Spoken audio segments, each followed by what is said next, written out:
Okay, so I promised to send you this recording on explanation on how to work on part D. You remember you chose your own data for part D. There's little papers I cut and gave to you. Some of you decided to copy out the numbers in your tables on part D. If you did not pick up those tables, I'm going to post them under experiment 3 resources under titration. So you pick up one of these unknowns. So for me, I'm calling mine G, but for you guys, you add either A, B, C, D, or E. Circle the one you used. So if there was G, I would circle G. That way, when I will be grading, I'll know which unknown you picked.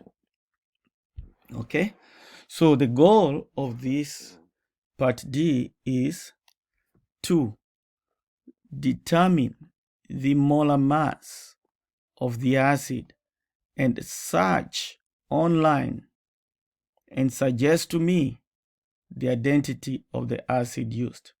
Remember again, this report will be due Thursday night. So I'm assuming you've done the rest of the part already and you need to complete part D2. But again, I told you, if you would have followed the steps, page 82 to 83,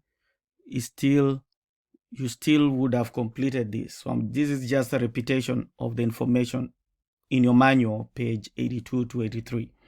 So now this is the data I've picked for unknown G that was used to determine the molar mass of the acid. So I'm given the numbers.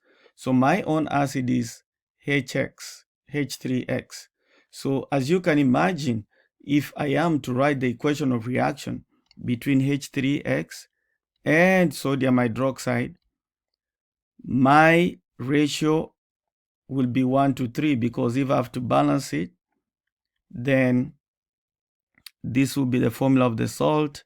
We went over how to find this in class, so I'm not gonna waste time on that. So we have to put a 3 there to balance everything out, and then I have 6 hydrogens, so I'll put 3 there. I end up with 3 oxygens on the right, 3 oxygens on the left, 3 sodiums on the right, 1X on the left, 3 sodiums on the left. Everything is balanced and looks beautiful. So the reacting ratio is, for every one of these, for every one of that, I have to react it with 3 of these. So it's 1 to 3. If you had H2X, the reaction would be 1 to 2 ratio. For me, it's 1 to 3. If you reacted with HX, if your table has HX, the reacting ratio will be 1 to 1. So that will be the only difference here, but the process of calculations will be the same. So now let's move on. You are told that someone took a mass of 3.155 grams of the acid and dissolved it in 500 ml of solution. So the question is, are we able to find the concentration of the acid given the mass dissolved in the volume? The answer is yes, we can. But instead of doing that right now, we will first of all work with the known. We are given the concentration of sodium hydroxide. We know the volume of sodium hydroxide that was titrated from the burette. So if you subtract these two, values, for example, you get that. You subtract these 2 values, you get that. You subtract these 2 values, you get that. Now, you cannot just use all these 3 numbers. You have to find the average of the volume of the base used. You are given the volume, you are given the concentration. We can find the moles of sodium hydroxide, and we put those moles here, and then we use the reacting ratios to find the moles of the acid used, and then move from there to find the identity of the acid. Okay, so now let's move on. So this is page 82. is explaining on the process, but I'm going to show you the steps down here. Okay. So what do I have? I'm given the volume of sodium hydroxide, and there are several of them. So I have to find an average. You have to do the average volume of sodium hydroxide from your table. So for, like, in my case, I have 37.15, 37.22, 37.08. So I'm going to add those together.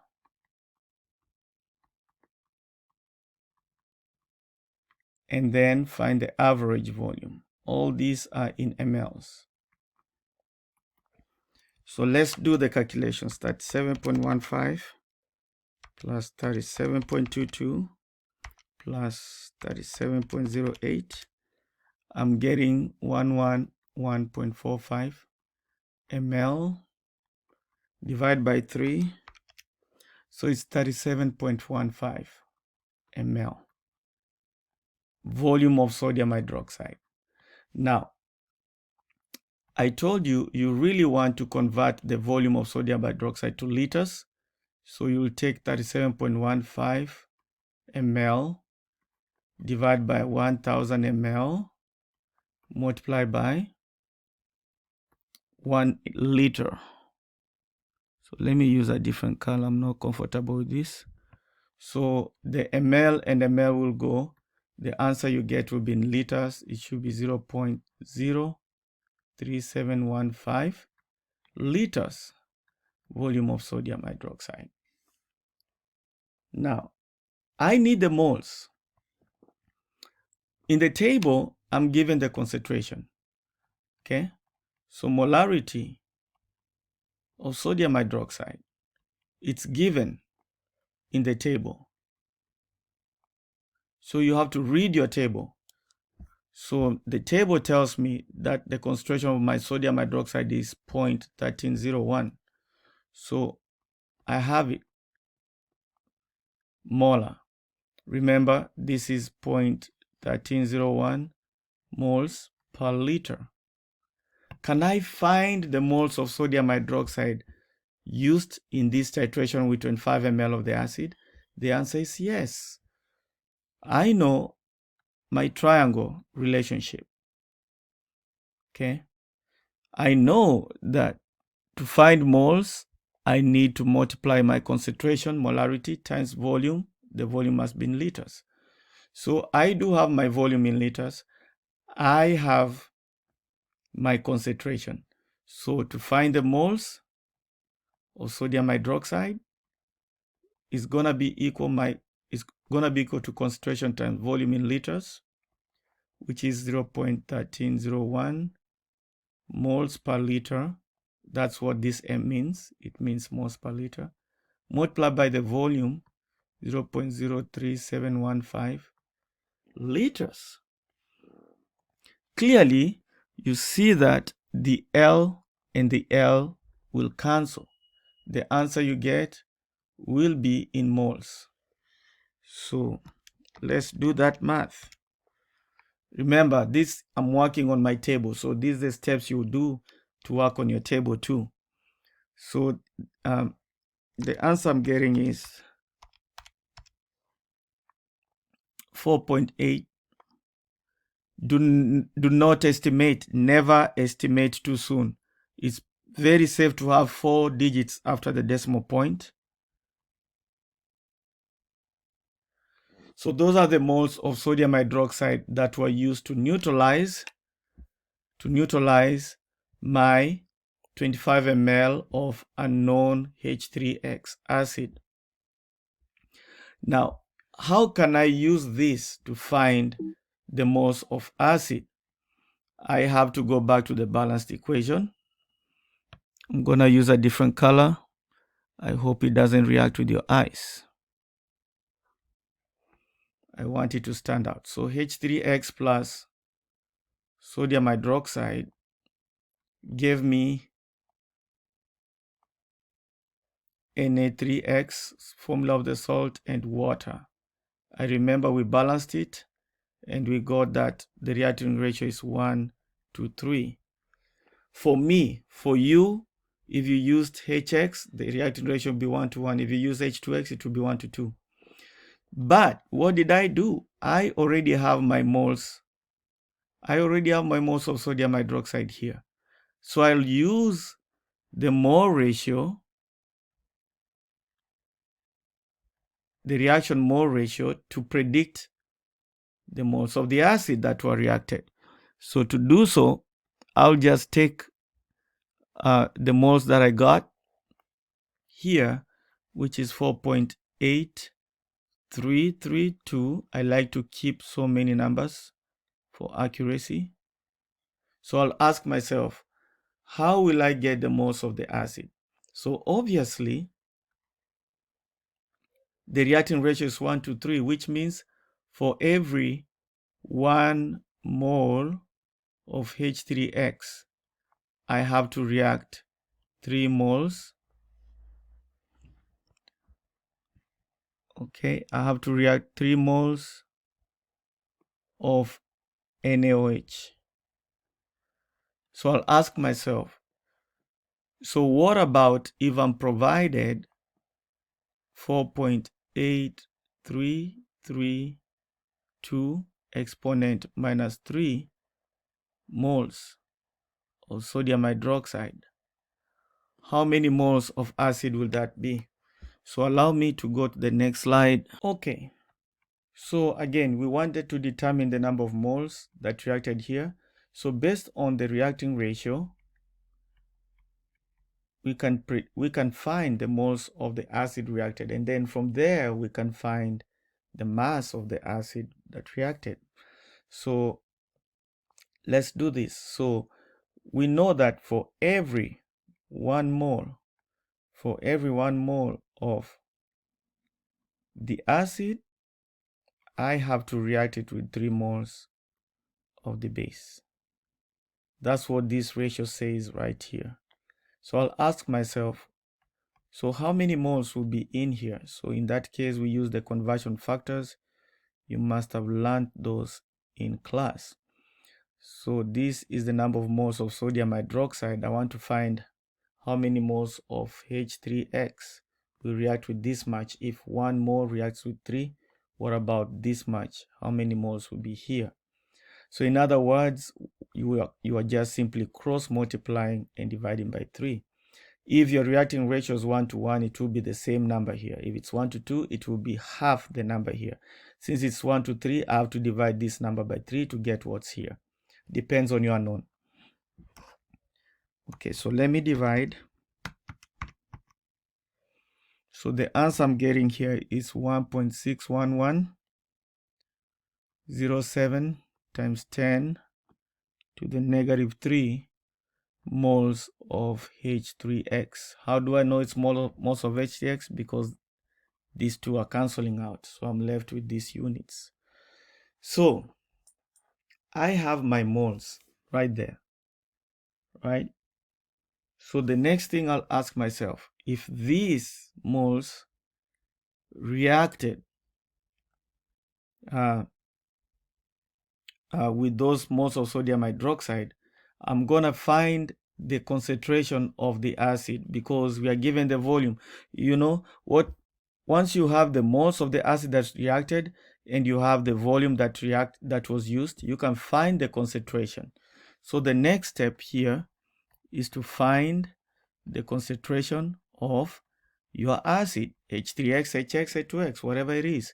So how do we do that? We go back to our little triangle. Remember our triangle? It had moles up here. You have molarity and volume. So you need to find the M. To find the M will be equal to moles divided by the volume. But the volume must be in liters.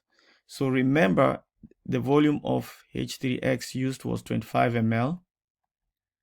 You have to divide that by 1,000 to convert it to liters. 1,000 ml equals to 1 liter. So ml and ml will go. So your volume will be 0.025 liters of H3X. So to find the concentration of the acid, H3X would be equal to the moles that you found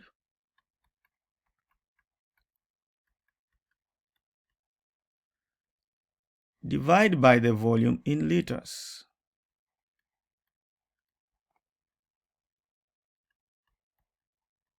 So moles over liters is molarity. So you do that math, you'll get, for me, I'll get 0.0644444 molar. Remember, the big M simply means moles per liter. And it's the concentration of H3X. Okay. So now, we know what that means. We know that this is the concentration that we have in our 25 aliquot. So if this is the concentration of our solution, we should be able to find the mass, the molar mass of the solution. And this is how we do it, okay? So we just found our concentration of the acid to be that, which means, that simply means 0.06444 moles are actually in 1 liter of a solution. But now look at your table. You have to look at how much volume that was used to predict how much moles are in the original stock solution. So here I see that the acid used was 500 mLs. So we'll ask ourselves how many moles are in the 500 mLs if we know that the solution actually was 0.06644 molar. So if this was in 1 liter, then we'll ask ourselves how much was in 500 mLs. Now remember that 1 liter is the same as 1000 ml. But the stock solution was 500 ml. So we'll ask ourselves how many moles of H3X will be in 500 ml stock solution. So basically what you're doing, you're cross multiplying. So you have 0.06444 moles H3X multiplied by 500 ml divided by 1000 ml of solution. So again, we know that the concentration we calculated before was this, molar. Molar means moles per liter. Remember, 1000 ml is 1 liter. So we are telling ourselves if this much moles are in 1000, how much moles of the acid was in the 500, which was used to make your stock solution, because this 25 was just taken out of the 500. It's not the same moles. You are taking part of it out. So you have less moles in 25 than 500. So we are working backwards to determine how much was in 500, how much moles was in 500. When you find the moles, we'll use it alongside the mass that was used to prepare that solution to find the formula weight of the acid and the identity of the acid. Okay, so let's multiply. I'm multiplying.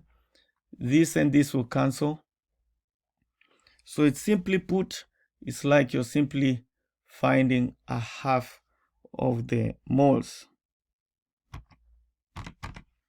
So I'm getting 0.0322 moles of H3X.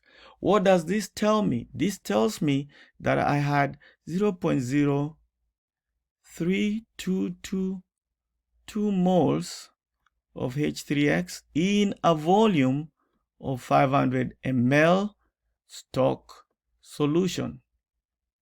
Now remember, Your table might be having 600 ml stock solution. Your table might be having 400 ml stock solution.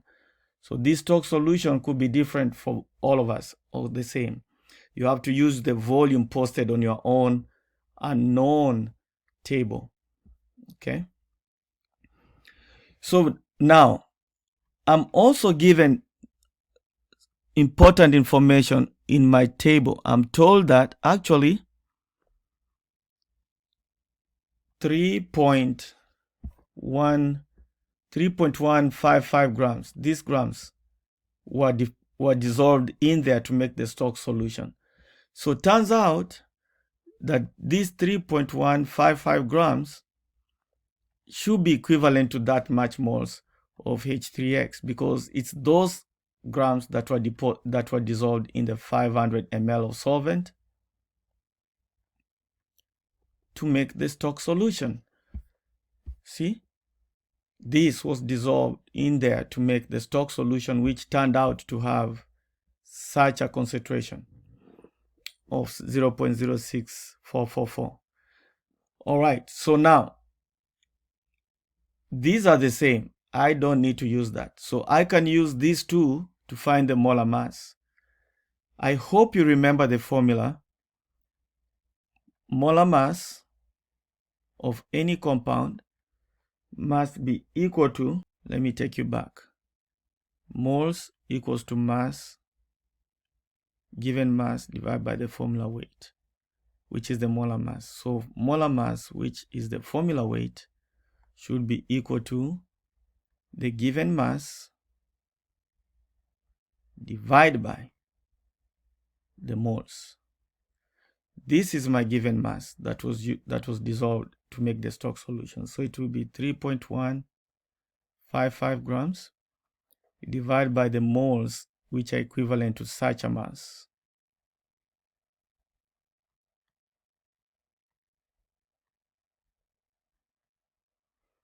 Okay.